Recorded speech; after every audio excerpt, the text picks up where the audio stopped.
The following program is brought to you by the Internet Broadcasting Organization.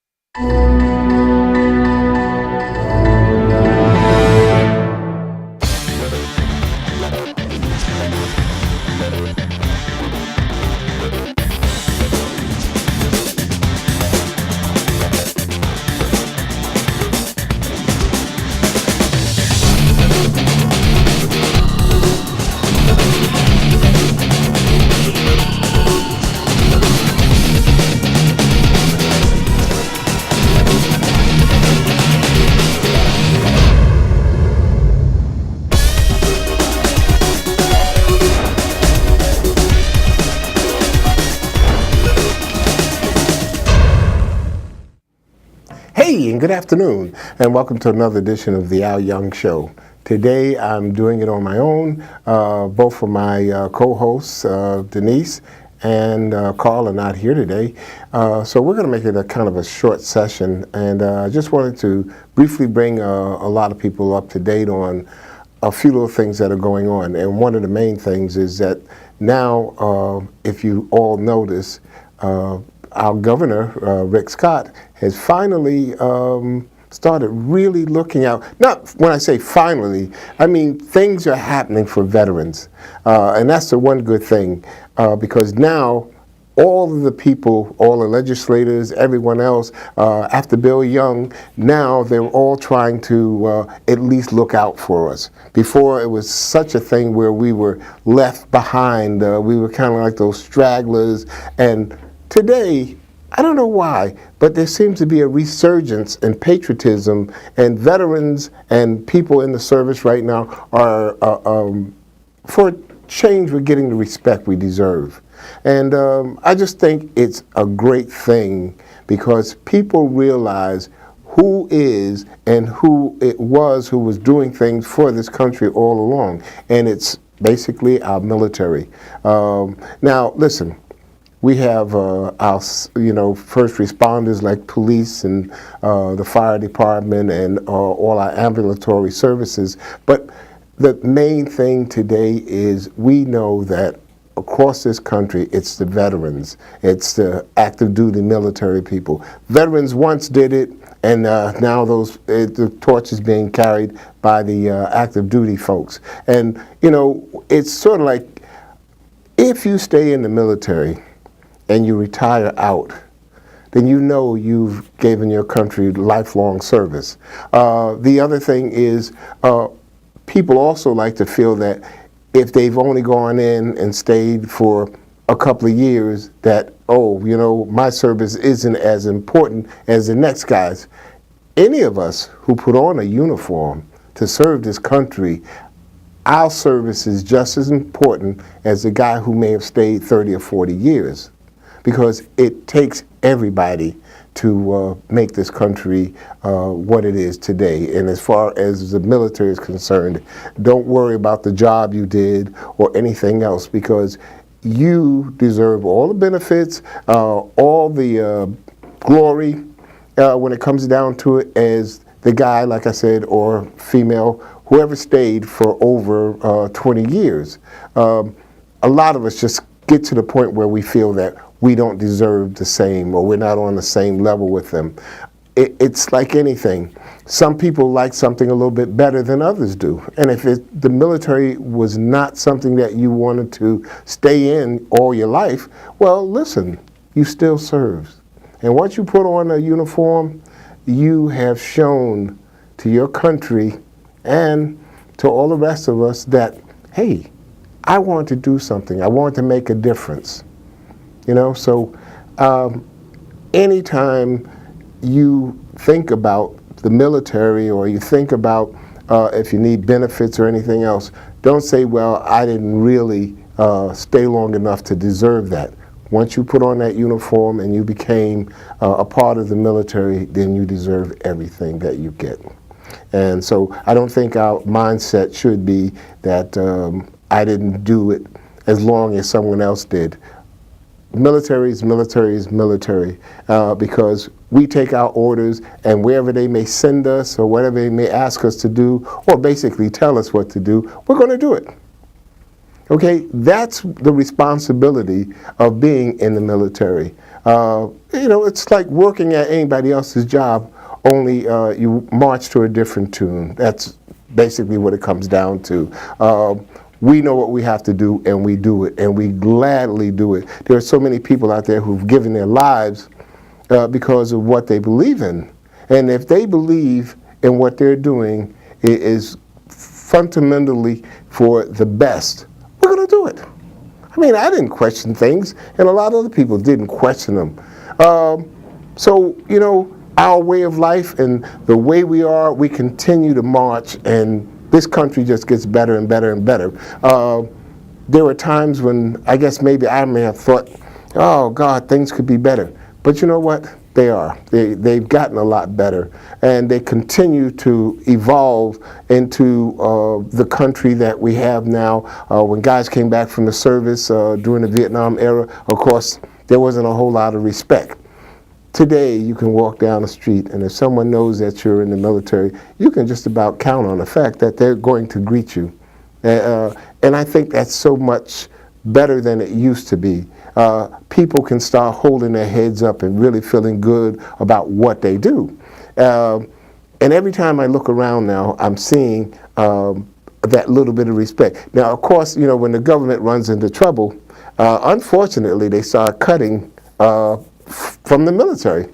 Because someone will say, well, they don't need this, they don't need that. And, well, you know what? Because we're always hoping that things get better around the world. And it's always unfortunate that whenever we feel that it's getting better, that something comes up, another problem arises, and that, again, the military's being called on for something that's happening somewhere else. Because you know what?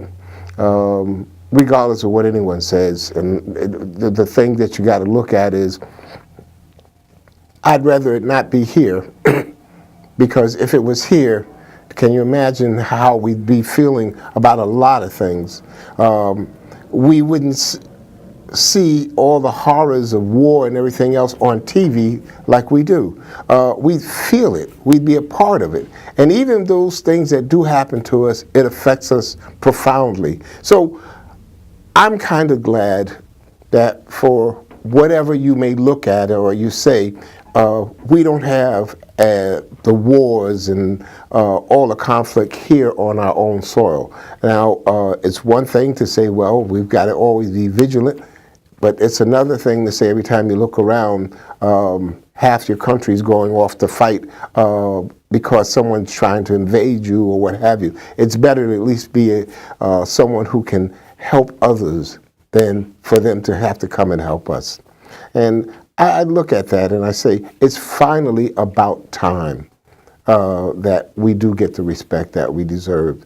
And I have to say again, hats off to Governor Scott, because he saw the need to continue the work that others have already done to help service individuals. And we need to, I like I say, I applaud him. And, a lot of times, as military individuals, we're looking at the fact that they would rather cut the budget than to say, here, let's add on to it. And listen, think about this. For those of us who are going to college, regardless of where we're going to or whatever trade school or what have you may go to, when your tuition is lessened, that helps you out tremendously. And for the governor to sign a bill that says that, I don't care where you live, if you come to Florida, that tuition, you're going to pay the same tuition as an in-state student or an in-state resident. And I think that's great. So again, these are little things that may not sound that great, but once you start attending school, if you live in New York and you come to Florida, or if you're right here in Florida, anything to lessen that burden is always a benefit to all of us. So we've got to look at what people are doing for us. Those people that we have in office, the elected officials, what are they doing for you? Because you know what? Now they also realize one thing, that of course we're a very large voting block, you know, and that counts for a whole lot. So people need to see who's out there, who's doing what. And the military, I mean, you can never say, well, the military isn't doing very much, because we're always doing something. We're always protecting this country, and we're always protecting a lot of other countries, and we're always making sure that human rights is being at least observed. So if we look at what's going on around the world today, when we thought everything was starting to calm down and we only had a couple of spots that we really had to worry about, now something new has come. We're looking at, the Ukraine and all the problems that they're having. And again, it's just drawing people into things, and you're saying, okay, you know what? I signed up for this, and this is why I joined the military, because wherever they need me, I'm going to go. And that's what we do. And I just think it's a great idea, and I think it's time that people start looking at, you got a military, you got people who have gone in, they served, and they've passed that torch to the next group of individuals who are currently serving, and then there'll be those who come after them who will serve. And it's been going on that way for quite some time. As far as benefits are concerned, I think every person out there needs to try and get their benefits. If you're not trying to get your benefits, then you're hurting yourself. And a lot of us just get, of course, annoyed, and we like to say that, well, they took too long, and they did. I think anywhere you go, anything that you do, people are not going to always do it as quickly as you want. I think even if you go to a doctor's office, we sit there and we wait. And if it's crowded, you're still going to wait. So you're not going to go in and see the doctor in 5 minutes unless your appointment is that critical that you're going to see them. Because every time I've gone in to see a doctor or whoever, I've always had to wait. And it always hasn't been military. It's been a lot of other people in a lot of other places. I think you go to any place here in Florida and you go to their emergency room or you go to for an appointment, you're going to wait. So we get annoyed with the system, and then we hurt ourselves because we don't go back, we don't look into things like we should. The main thing about anything is persistence.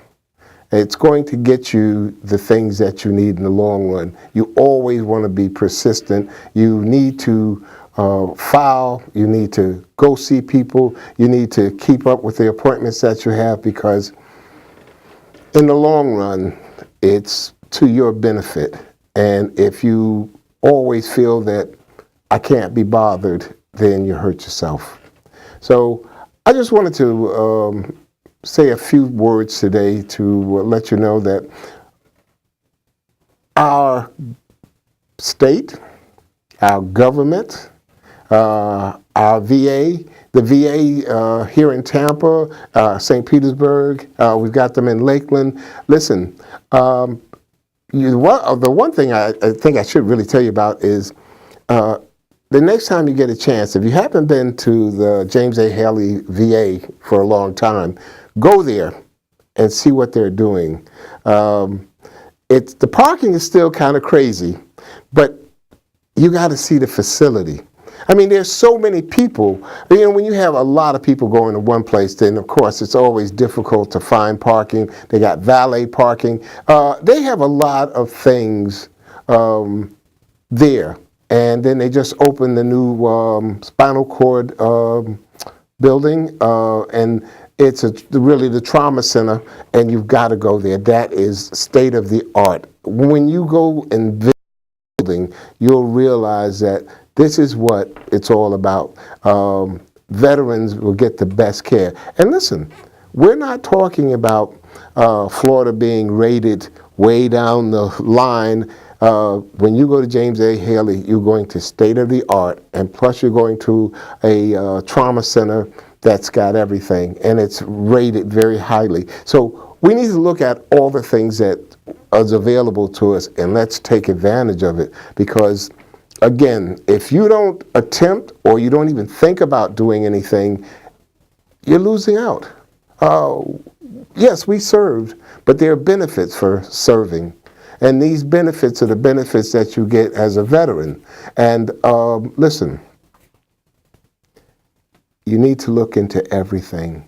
You need to see what's available to you. I don't know how much I can tell people that you can be your own worst enemy or your own best friend. And by being a person who's showing concern about their own welfare is where you're your best friend.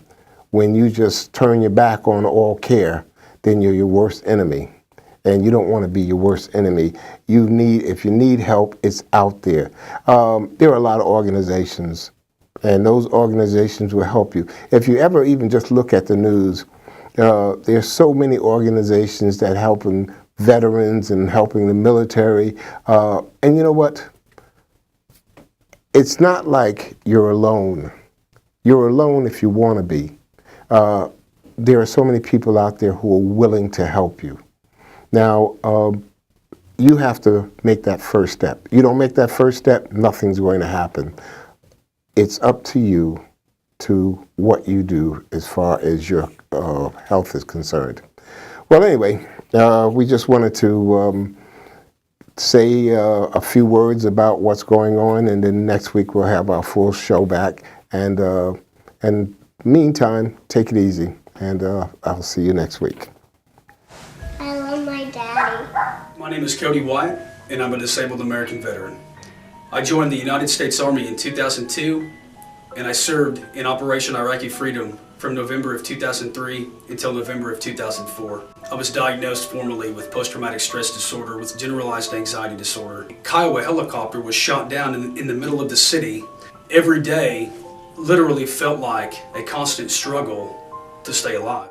One thing about the disabled American veterans that really stood out for me was the fact that they were so involved in the community. They were able to help him get all the benefits that he deserved. And there's always another wife there that you can sit with, that you can talk to. My children are able to be involved in the junior auxiliary, and it has grown our family, definitely. Whenever they make a promise, you know they're going to keep it. Daddy, go! Daddy, go!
This program was brought to you by the Internet Broadcasting Organization, setting the standard for new media broadcasting.